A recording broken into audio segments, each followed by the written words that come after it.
If the only things in life that are certain are death and taxes, at least taxes ought to be understandable. And they ought to be fair. They ought to be pro-growth, and they ought to create jobs. And that's what we've tried to pull together here.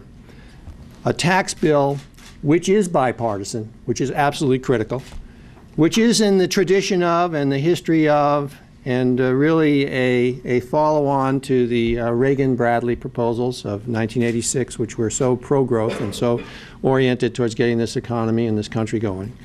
And more importantly, which is fair to the taxpayers of this country, which says to the taxpayers of this country, listen, you can now understand your tax law. You don't have to go out and hire a fancy accountant to do it. And you know that somebody who's hiring a fancy accountant to try to take advantage of the tax law, well, he's going to have less opportunity to do that, because the tax law will have been made simpler. It will have been made more understandable. A lot of the undergrowth that has come up over the last 20 years of new deductions and new exemptions, which were put in place by interest groups which had influence here in Washington, will be taken out of the law, and we will instead replace it with a lower tax rate for most Americans, the vast majority of Americans. And most, or equally important, we will make corporate America, business America, people willing to go out and take risks in America to create jobs, we will make them competitive with our international neighbors.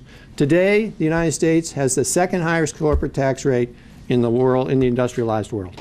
After this law goes into effect, which I certainly hope it will, we will be pretty much competitive with everybody who's a major player in the corporate world, but certainly the countries which are our primary competition in Europe and Asia.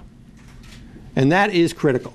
That is absolutely critical. A 24% flat corporate tax rate with expensing for small businesses of their operations and their equipment purchases. This will be a huge incentive for job creation. If you're interested in getting this economy going again, and we need to generate 12 million new jobs just to get back to where we were before this recession started, you have to have a tax law which says to the entrepreneurs of America, and there are a lot of them out there, take a risk, put your capital up, create a business, create jobs. And the way you do that is by saying to that entrepreneur, you're going to get to retain more of your profits to reinvest in your business to create more jobs. This is going to be a huge incentive, not only to create new business in the United States, but also to say to companies that are thinking of moving offshore because our tax laws are so punitive compared to other industrialized nations, stay here, expand here. And even more important, is going to say to some of our competitors who we love our European allies and our folks, our friends who are in Asia, come to the United States and expand your business, because this is where you can get a fair tax climate. This is where you can create a job and actually get a reward for doing that. So this is really a step forward. As Ron said, it took us a couple of years to get here. There is a lot of give and take. I'm not happy with everything. Ron's not happy with everything. But it's a classic example of a bipartisan effort to address a fundamental issue, which is that our tax laws aren't working efficiently.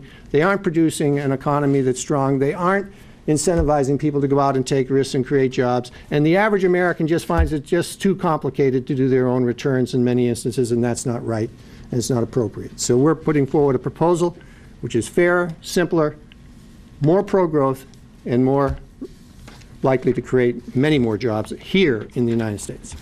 Take any